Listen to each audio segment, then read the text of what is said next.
यवतमाळमध्ये रामनवमीनिमित्त शोभायात्रा समितीने खास कार्यक्रम आयोजित केला। सुरुवातीला जय हिंद चौकातील श्रीराम मंदिरातून भव्य शोभायात्रा काढण्यात आली। पालकमंत्री संजय राठोड, भाजप नेते मदन येरावार यांनी पूजा केली। नंतर रामभक्तांनी रामरथ ओढला। शोभायात्रेत नववधून सांस्कृतिक देखावे दाखवण्यात आले। श्रीवर्धन तालुक्यातील जीवना बंदरमध्ये श्रीराम मंदिरात रामनवमी मोठ्या उत्साहात साजरी झाली। मंदिरात विविध धार्मिक कार्यक्रमांबरोबरच श्रीराम जन्माचा सोहळा पार पडला। यानिमित्त अखंड हरिनाम सप्ताहाचं आयोजन करण्यात आलं। यावेळी महंत पुरुषोत्तम दादा पाटील महाराज यांनी कीर्तनातून संतांच्या शिकवणीचं महत्त्व पटवून दिलं। परिसरातील हजारो नागरिक या कीर्तनात दंग झाले।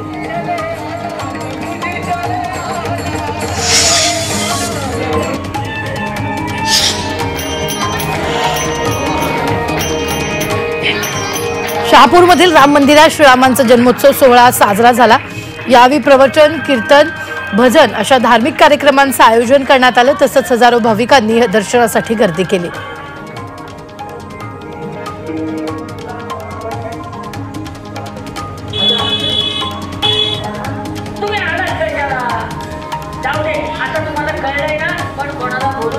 रायगडच्या माणगावमध्येही रामनवमी निमित्त शोभायात्रा काढण्यात आली। जय श्रीरामाचा गजर करत हजारो रामभक्त शोभायात्रेत सहभागी झाले।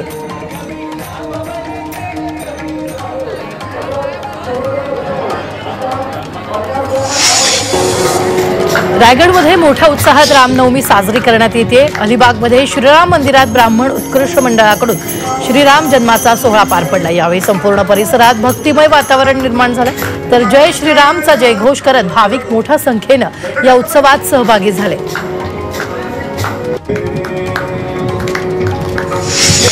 कल्याणच्या रायतेमधील रामनवमी उत्सव सोहळा उत्साहात संपन्न झाला। हरिनामाच्या जयघोषात मोठ्या उत्साहात राम जन्माचा सोहळा पार पडला। यावेळी प्रभू रामचंद्रांवर पुष्पवृष्टी करण्यात आली। या सोहळ्याला मोठ्या प्रमाणात ग्रामस्थ आणि वारकरी मंडळी उपस्थित होते।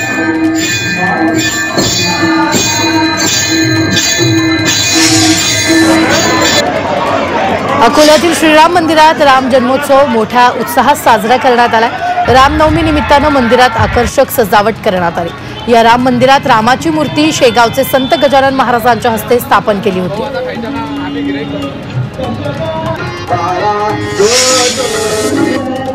पिंपरीतील संत ज्ञानेश्वर महाराज समाधी मंदिरात श्रीराम नवमी उत्सव उत्साहात साजरा करण्यात आला। तर या उत्सवानिमित्त समाधी मंदिर आकर्षक फुलांनी सजवलं। या सोहळ्यासाठी भाविकांची मोठी गर्दी झाली। नागपुरातील प्राचीन पोद्दारेश्वर मंदिरात रामनवमी निमित्त रामाच्या दर्शनासाठी भाविकांची गर्दी झाली आहे। 2 किलोमीटर पर्यंत भाविकांच्या रांगा लागल्यात। तर 59 वर्षापासून या मंदिरातून शोभायात्रा काढली जाते।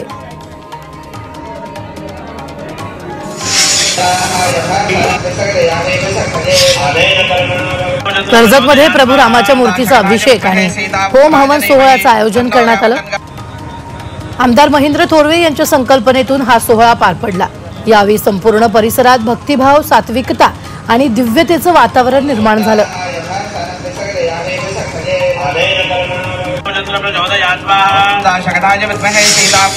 वसईतील भाताणे गावात रामनवमीच्या निमित्तानं चित्रकार कौशिक दिलीप जाधव यांनी रामफळाच्या पानावर प्रभू रामाचं चित्र रेखाटलं। वसईत रामनवमी मोठ्या उत्साहात साजरी होते। याच पार्श्वभूमीवर कला शिक्षक कौशिक जाधव यांनी ही अनोखी कलाकृती सादर केली।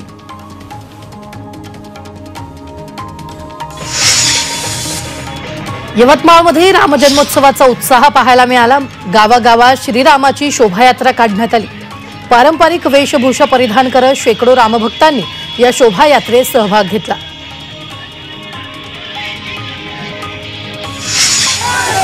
सांगलीच्या पलूस तालुक्यातील नागठाणे इथल्या नागेश्वर भैरवनाथ यात्रा मोठ्या उत्साहात संपन्न झाल्या।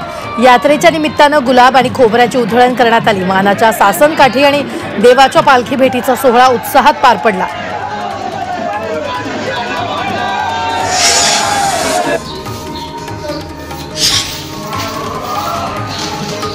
अमरावती जिल्ह्यातील तळेगाव दशासरमध्ये घाटे श्रीराम मंदिरात रामजन्माचा उत्सव साजरा होतोय।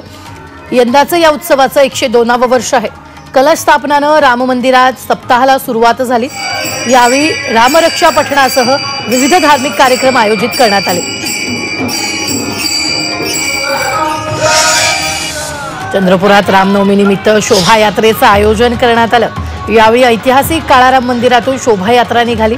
विविध वाद्य, देखावे आणि ढोल ताशाच्या गजरात शोभायात्रा काढण्यात आली। या यात्रेचे शहरातील मुख्य मार्गावर आगमन होताच विविध संस्था, संघटना आणि धार्मिक संस्थांच्या वतीनं स्वागत करण्यात आलं।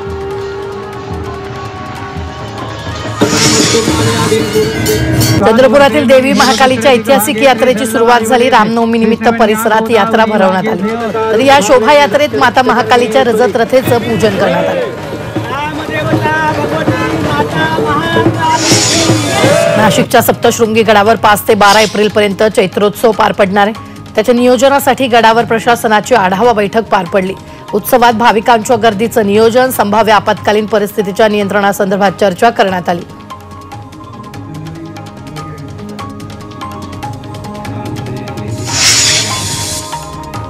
धाराशिव जिल्हा मजूर फेडरेशनच्या निवडणुका झाल्या। यात महायुतीनं विजय मिळवला।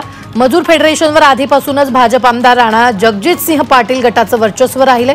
यावेळी जिल्हा मजूर फेडरेशनचे 13 पैकी 12 उमेदवार महायुतीचे निवडून आले।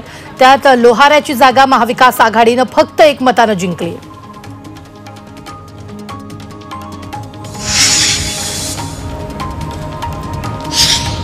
पालघरच्या जव्हार सार्वजनिक बांधकाम विभागाचा भोंगळ कारभार समोर आलाय।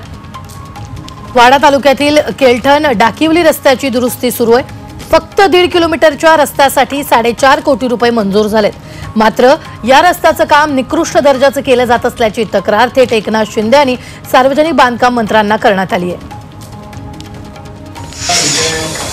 ठाण्यात शिवसेनेच्या माजी नगरसेवकांनी भाजपमध्ये प्रवेश केला। आमदार संजय केळकरांच्या उपस्थितीत हा पक्ष प्रवेश झाला। यावेळी येणाऱ्या काळात अनेक पक्षातील लोक भारतीय जनता पार्टी सोबत असणार असल्याचं त्यांनी सांगितलं। नाशिकमध्ये अखिल भारतीय संत समितीची कुंभमेळ्याच्या पार्श्वभूमीवर बैठक झाली। गो हत्याबंदी कायदा लागू करावा, कुंभमेळ्याच्या पार्श्वभूमीवर साधू संतांची राहण्याची व्यवस्था करावी, अशा विविध मागण्या प्रशासनाकडे करण्यात आल्या। यावेळी साधू संत बैठकीला उपस्थित होते।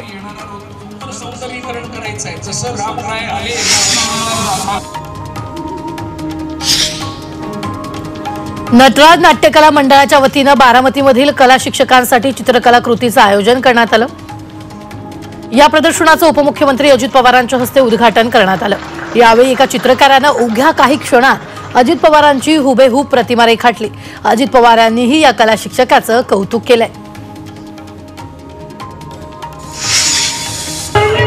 लोणावळ्यात राष्ट्रीय कोळी महासंघाची कार्यकारिणी बैठक पार पडली। विधान परिषदेचे आमदार रवींद्र पाटील यांच्या अध्यक्षतेखाली ही महत्त्वपूर्ण बैठक पार पडली। यंदा नवीन कार्यकारिणी निवड करण्यासाठी ही बैठक आयोजित करण्यात आली।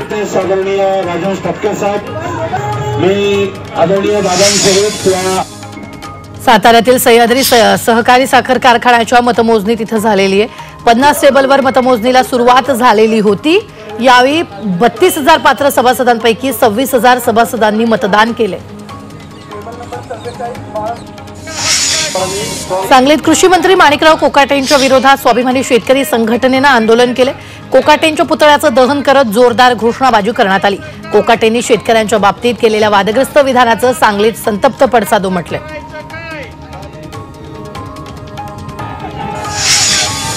अकोल्यात शेतकऱ्यांनी मंत्री माणिकराव कोकाटे यांच्या फोटोला चपला मारो आंदोलन केले। कोकाटेंनी कर्जमाफीवरून वादग्रस्त वक्तव्य केलं होतं। त्यांच्या विधानाचा निषेधार्थ म्हणून शेतकऱ्यांनी जोरदार घोषणाबाजी करत आंदोलन केले।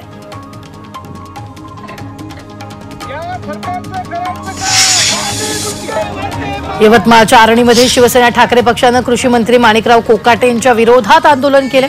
कोकाटेंनी शेतकऱ्यांबाबत केलेल्या वक्तव्याचा निषेध नोंदवत त्यांच्या पुतळ्याला फासावर लटकवलं। तसंच मुख्यमंत्र्यांनी तात्काळ कोकाटेंचा राजीनामा घ्यावा अशी मागणीही यावेळी करण्यात आली।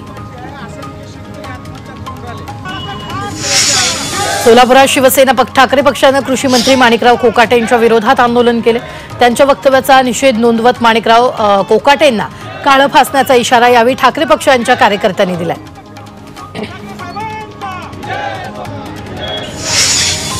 अकोला रेल्वे स्टेशनवरून दुचाकी चोरणाऱ्याला अटक करण्यात आली आहे। त्याच्याकडून 7 दुचाकी जप्त करण्यात आल्यात। पोलिसांनी अधिक तपास केला असता त्यानं त्या दुचाकी वेगवेगळ्या ठिकाणी विक्री केल्याची माहिती दिली।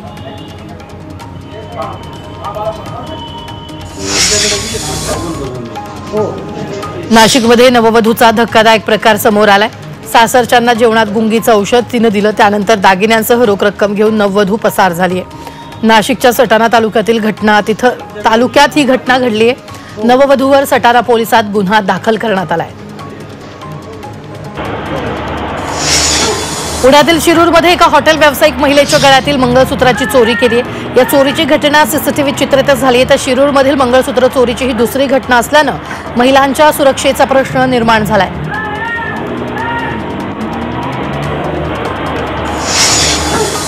सर्वोच्च न्यायालयाचे न्यायमूर्ती अभय ओक यांनी द्वेषपूर्ण भाषण याबाबत प्रतिक्रिया दिली। बहुतांश द्वेषपूर्ण भाषणं ही दडपलेल्या वर्गाविरुद्ध असतात। या द्वेषपूर्ण भाषणांमुळे सामाजिक सलोखा धोक्यात येतो, त्यामुळे यावर कठोर कारवाईची गरज असल्याचं ओक यांनी सांगितलंय। ठाणे सत्र न्यायालयानं फिर्यादीला दंड ठोठावलाय। कोर्टानं फिर्यादीला 25,000चा दंड ठोठावलाय। कोर्ट आणि पोलिसांचा वेळ वाया घालवल्यामुळे ही कारवाई करण्यात आली आहे। तर 1 आठवड्यात रक्कम जमा करण्याचे आदेशही कोर्टानं दिलेत।